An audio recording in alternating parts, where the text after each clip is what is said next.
नमस्कार दोस्तों, जैसा कि last day UPSC civil service का रिज़ल्ट आ गया और काफ़ी बच्चों को इसका वेटिंग था कि रिज़ल्ट्स कब आएगा।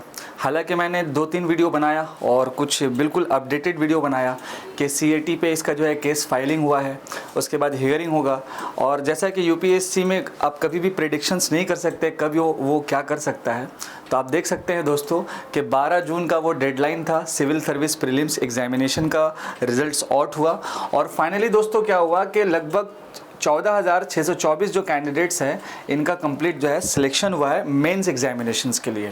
तो अब दोस्तों यहाँ से क्या होता है कि जो अपकमिंग जो मेंस पेपर है, जो बच्चे इसमें सिलेक्टेड हैं उन लोगों के लिए, और जो बच्चे मान लीजिए किसी कारणवश नहीं हो पाए तो उनके भी क्या है कि उनको होप अपना नहीं खोना है, because there are many opportunity. इसके बाद क्या है, लगना है अपना जो भी मतलब कि शॉर्टकम्स हुआ है, क्या वो लूप होल्स था तैयारी में, उसको चेकिंग अच्छे से करना है और साथ साथ दोस्तों खुद को एनालाइज करना है। बिकॉज हम लोग हार के ही कुछ ना कुछ सीखेंगे और जहाँ पर फेलियर होता है अगर उससे हम लोग कुछ सीखेंगे तो सीखने के बाद क्या होगा कि वो काम हम दोबारा नहीं करेंगे और आने वाली जो पेपर होगी नेक्स्ट ईयर वहाँ पर अच्छा से अच्छा परफॉर्म करेंगे दोस्तों। अब यहाँ से दोस्तों ऐसे बच्चे जिनका एग्जामिनेशन मेंस का सितंबर 15 से जो स्टार्ट होने वाला है 2023 में, तो उनके सामने क्या है कि एक बहुत बड़ा चैलेंज है राइट नाउ कि मेंस का प्रिपरेशंस कैसे किया जाए।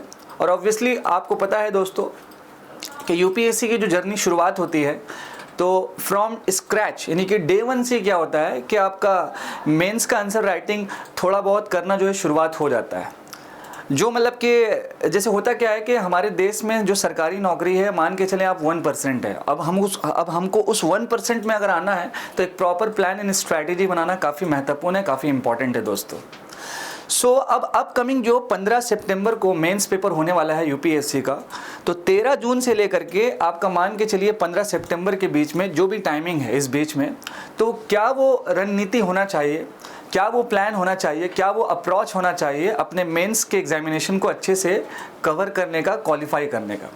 जैसा कि दोस्तों क्या हुआ था कि लास्ट ईयर अगर हम बात करें साल 2022 में यूपीएससी के एग्जामिनेशन को लेकर के, तो लगभग अप्रॉक्स आपका 12 लाख एप्लीकेंट ने एप्लीकेशन जो है फिलअप हुआ था।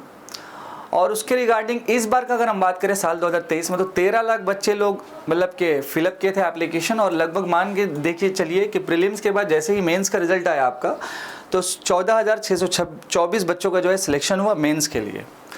अब यहाँ से क्या होगा कि यहाँ से भी फिर सिलेक्शन होगा मेंस के बाद, देन उसके बाद आपका इंटरव्यू होगा। तो कई सारा जो है पोर्शन है दोस्तों, कई सारा जो है रणनीति इसमें इंपॉर्टेंट है, कई सारा प्लानिंग इंपॉर्टेंट है, कई सारा स्ट्रैटेजी इंपॉर्टेंट है कि जीएस को कैसे पढ़ा जाए, क्या वो इंपॉर्टेंट एनालिसिस होना चाहिए, कितने साल का पेपर देखना इंपॉर्टेंट है। बिकॉज आपको पता है दोस्तों कि साल 2023 का जो प्रीलिम हुआ है वो एक सरप्राइज़ हुआ है और हिस्ट्री में सबसे टफेस्ट पेपर भी हुआ है। लेकिन एक चीज़ क्लियर है दोस्तों कि मेंस के पेपर पे जो यूपीएससी का लास्ट 5 इयर्स में जो कीवर्ड्स चलता है, जैसे as for example discuss, examine, critically examine, evaluate, ये अलग अलग जो इंपॉर्टेंट कीवर्ड्स हैं, तो उसको एक स्ट्रक्चर्ड फॉर्म में जो हम लोग मेंस का आंसर राइटिंग करते हैं, कई सारा इंपॉर्टेंट जो कोट्स होता है या सोर्सेस होता है अलग अलग जीएस पेपर का, वहाँ से उसको जो है पिक करके देन अपने आंसर राइटिंग में यूज़ करते हैं। कभी कभी हम लोग इंडियन एक्सप्रेस, द हिंदू का जो एडिटोरियल पढ़ते हैं या कोई इंपॉर्टेंट एडिटर का आर्टिकल जब पढ़ते हैं तो उनके इंपॉर्टेंट इन्फॉर्मेशन को कोट्स करते हैं।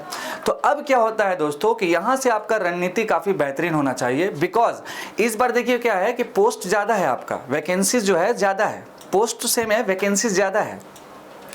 लेकिन सवाल ये है दोस्तों कि ओनली आपका देख सकते हैं कि 14,624 बच्चों का जो है सिलेक्शन हुआ है और इन 14,624 बच्चों को मेंस में एग्ज़ाम लिखने का मौका मिलेगा। और यहाँ से मान के चलिए आपको दोस्तों कि फिर लगभग अप्रॉक्स आपका मान के चलिए कि 2,000 या 2,200 के आसपास इंटरव्यू के लिए कॉल आएगा। तो क्या वो रणनीति बनाया जाए, क्या वो अप्रोच बनाया जाए कि हमारा भी जो है इंटरव्यू तक हम पहुँचे और फिर फाइनली इंटरव्यू का क्या रणनीति होगा कि हम एक फाइनल मेरिट लिस्ट में आए। तो इन्हीं सारे इंपॉर्टेंट स्ट्रैटेजी एंड प्लानिंग्स को लेकर के मैं आपके सामने एक इम्पॉर्टेंट सा सीरीज़ लेके आया हूँ, टिकट टू लबासना सीरीज़। और इस पार्टिकुलर सीरीज में दोस्तों बिल्कुल to the point each and every GS paper का क्या वो इंपॉर्टेंट सोर्सेस है, कहाँ से आपको डेटा एंड फैक्ट्स कोट्स करना है। अगर आप GS2 में पॉलिटी का सेक्शंस को अगर पढ़ रहे हैं तो लैंडमार्क जो इंपॉर्टेंट केसेस होता है, अलग अलग टॉपिक्स पे कैसे कैसे रेलेवेंट करके आपको कॉपी पे एक उसका नोट बना लेना है। इसके साथ साथ अगर हम बात करें GS3 के सेक्शन इकोनॉमी और एनवायरनमेंट एंड इकोलॉजी का, तो वहाँ पर क्या क्या इंपॉर्टेंट आपका सोर्सेस होना चाहिए जो आपके एग्जामिनेशन में कोट कर पाएँ।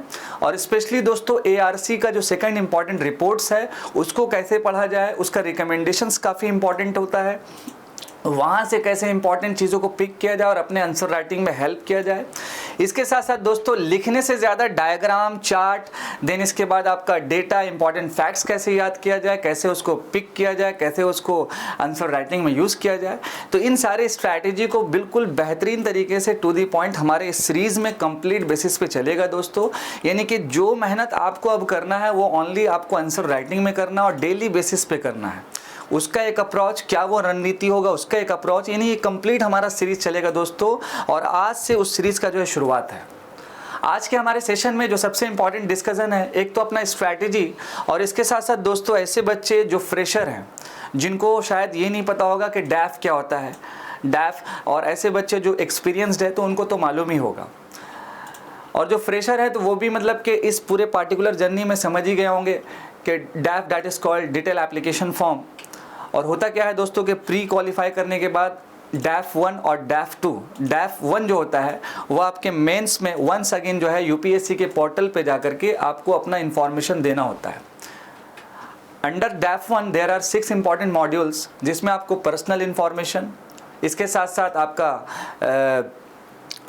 एम्प्लॉयमेंट का कुछ अगर इंफॉर्मेशन हुआ वो, इसके बाद आपका एजुकेशनल बैकग्राउंड, तो कुछ इंपॉर्टेंट मॉड्यूल्स होता है दोस्तों, 6 मॉड्यूल जिसको आपको फिलअप करना रहता है।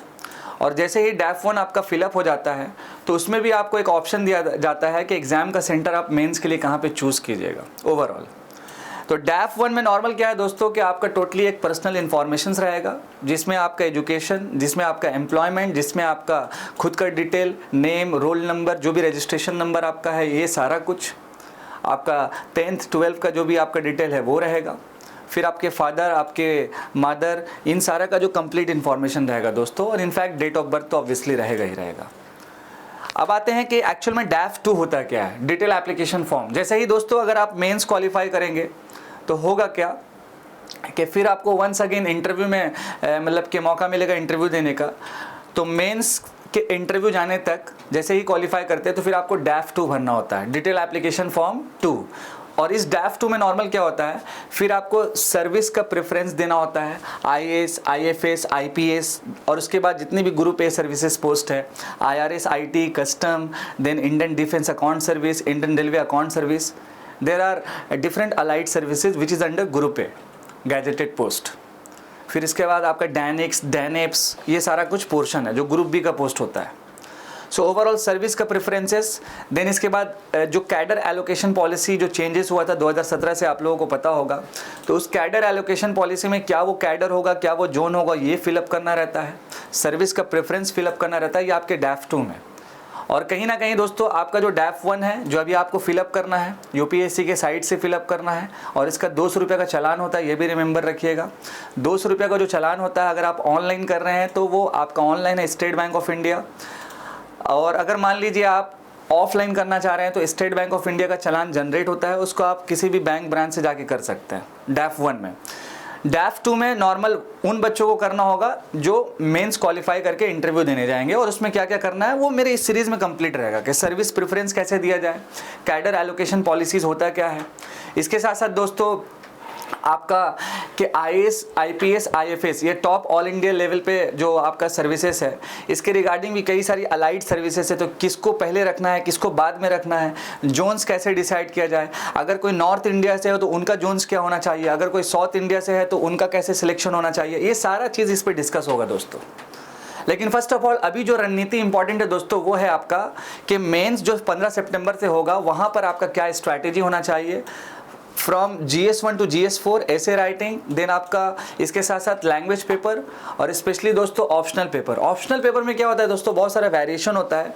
मैं पूरा कोशिश करूंगा कि ऑप्शनल पेपर को भी थोड़ा थोड़ा टच किया जाए, जो टॉप लेवल पे ऑप्शनल पेपर होता है, जैसे एज फॉर एग्जांपल आपका एंथ्रोपोलॉजी हो गया, पबैड हो गया, या फिर आप कह सकते हैं political science and international relations हो गया, सोशियोलॉजी हो गया। कई सारे जो टॉपर्स हैं जिनका रणनीति बेहतरीन है, तो हम लोग ट्राई करेंगे फुल एनालिसिस करके, फिल्टर्स करके आपको वो चीज़ पेश करें, ताकि आपका जो फुल टाइमिंग हो कंप्लीट राइट नाउ वो आपके मेंस के आंसर राइटिंग पे हो। और स्पेशली अपने आंसर राइटिंग को अगर वैल्यूएबल बनाना है तो अलग अलग कोट्स, अलग अलग फैक्ट्स को अपने आंसर राइटिंग में यूज़ करना होगा दोस्तों। ये फर्स्ट पॉइंट है।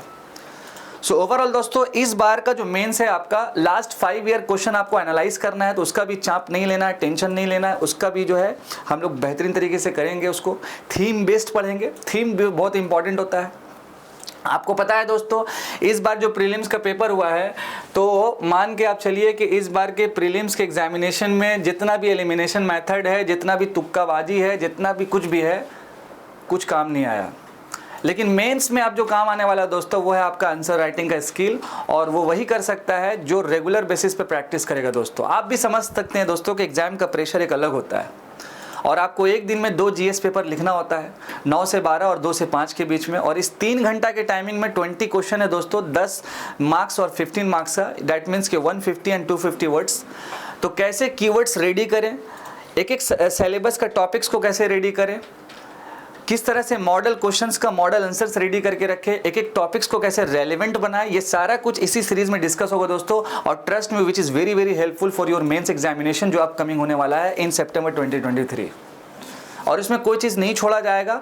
आप बस करना यही है कि कमेंट सेक्शन में ज़रूर कमेंट कीजिएगा कि आपको क्या इश्यूज़ हो रहा है। हम लोग, हमारी जो कंप्लीट टीम है लगी हुई है इनफैक्ट, और उस पर वर्क अच्छे से करेगी बेहतरीन तरीके से, ताकि आपका मेंस में जो है अच्छा से अच्छा जो है आपका आंसर्स मतलब बने, और उस आंसर से आपका मेरिट लिस्ट में जो है नाम आए, और देन फाइनली आप इंटरव्यू के लिए जाए।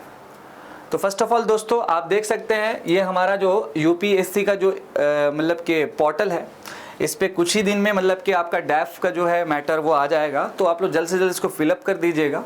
और अभी से, आज से ही क्या है, आप मेंस के लिए लग जाइए। और ओवरऑल दोस्तों क्या है कि डैफ 1 और डैफ 2 का मैंने कहानी आपको बता दिया। और इस साल में जो सिलेक्शन हुआ है 14,624 बच्चों का जो मेंस लिखेंगे, उनके लिए एक इम्पॉर्टेंट मैसेज लास्ट ये भी है कि बिल्कुल टू दी पॉइंट रहें, सतर्क रहें, और UPSC को कभी भी प्रेडिक्ट नहीं करें, और साथ साथ प्रीवियस पेपर को अच्छे से अच्छा एनालिसिस करें दोस्तों। ये मेरा एक छोटा सा आपके साथ मैसेज है। और मेरे इस सीरीज़ में, टिकट टू लबासना सीरीज़ में, ईच एंड एवरी चीज़ों को आपके अकॉर्डिंग, जो आपका शंका रहता है, जो दुविधा रहता है, उसके अकॉर्डिंग सारा चीज़ को लिया जाएगा दोस्तों। सो होप दोस्तों कि मेरे साथ आप बने हुए रहें, जुड़े हुए रहें। मैं आपका दोस्त और आपका होस्ट अदनान सर।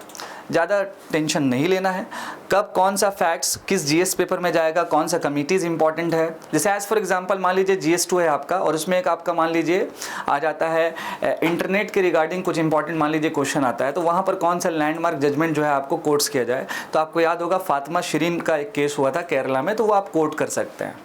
उसी तरह दोस्तों अगर हम बात करें श्रेया शिंगल का case, Puttaswamy judgments which is very very important, तो अलग अलग पोर्शंस को आपको रेडी करना होगा दोस्तों, ताकि आपके एग्जामिनेशन में बस कुछ करना नहीं है, पिक करके वहाँ पर डाल देना है। इसके साथ साथ दोस्तों अगर आप मान लीजिए इस पूरे कंप्लीट जर्नी में एक्सप्रेस इन हिंदू पढ़े होंगे, तो C राजा मोहन जी का आर्टिकल बहुत इंपॉर्टेंट होता है फॉर इंटरनेशनल रिलेशन, और इधर आपका सुहासिनी हैदर जी। इसी तरह जो अलग अलग एडिटर हैं जो न्यूज़पेपर में अपना लिखते हैं कुछ ना कुछ आर्टिकल्स, तो उनका अलग अलग एक टॉपिक होता है, एक स्पेशलाइजेशन होता है। जैसे सोसाइटी हो गया, सोशल जस्टिस हो गया, हेल्थ हो गया, एजुकेशन हो गया, देन इसके साथ आपका दोस्तों इकोनॉमी हो गया, वर्ल्ड हो गया, यानी अलग अलग पोर्शन है दोस्तों। तो वो सारा फिल्टरेशन का काम हमारा होगा।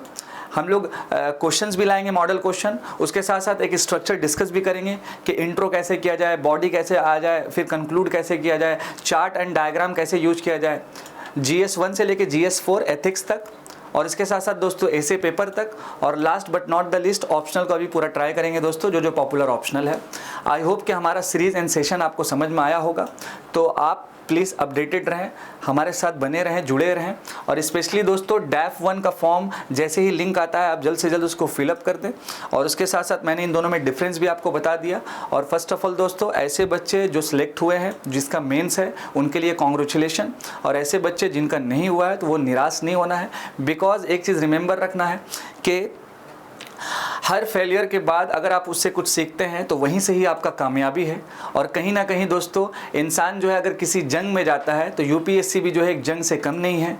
तो जंग में कभी हार भी होता है और कभी जीत भी होता है। इंसान जो है हमेशा जीतने वालों को तो सराहता है लेकिन हारने वालों को भूल जाता है। लेकिन इस जर्नी में सबसे इंपॉर्टेंट क्या है दोस्तों, कि अगर आप हार रहे हैं तो इस हार से आपको सीखना होगा और इस हार से सीख करके फिर आगे निकलना होगा। दोस्तों, कई सारे इंपॉर्टेंट जो एग्जाम्पल है हमारे यूपीएससी सिविल सर्विसेज में, जिन्होंने 5-5 अटेम्प्ट दे करके रैंक 1 लाया है। दोस्तों, ये बात को भी पॉइंट रिमेंबर रखना होगा। तो कोशिश करने वालों की कभी हार नहीं होती, इस कोटेशन को रिमेंबर रखिएगा। और कई सारे टॉपर्स हैं, जैसे all India rank 1 Anudeep Durishetty 2017 batch, आपको रिमेंबर होगा दोस्तों। पहले वो IRS ऑफिसर्स थे, उसके बाद फिर उन्होंने अटेम्प्ट दिया और 5वें अटेम्प्ट में उन्होंने ऑल इंडिया रैंक 1 लाया और बहुत ही रिनॉन्ड सर्विस जो है छोड़ करके, गूगल का सर्विस छोड़ करके आए थे। ऐसे कई सारे और भी एग्जाम्पल है दोस्तों जो आपके सामने ये प्रेजेंट है कंप्लीट। तो आपको डरना नहीं है, निराश नहीं होना है। ये साइकोलॉजिकल रहता है इंसान का कि रिजल्ट्स नहीं हुआ, लेकिन होगा, ये रिमेंबर रखना है। Thank you so much. मैं आपका दोस्त और आपका होस्ट अदनान सर। जय हिंद दोस्तों।